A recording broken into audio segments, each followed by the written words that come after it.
الحكومة التي تدعي أن قلبها على العراق وأنها تعمل لصالح العراق وأنها عقدت هذه صفقات الأسلحة من أجل العراق كما يدعون وشعب العراق، كان الأولى بها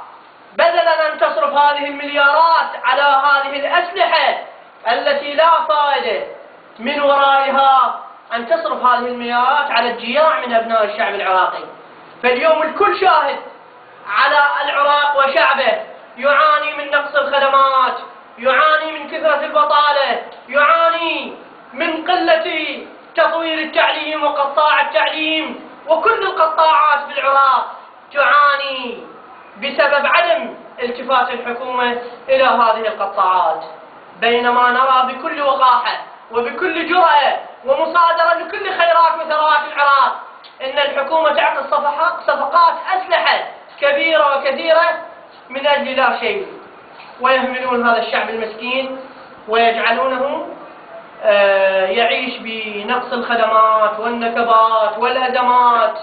وهم مشغولين بعقد صفقات الأسلحة.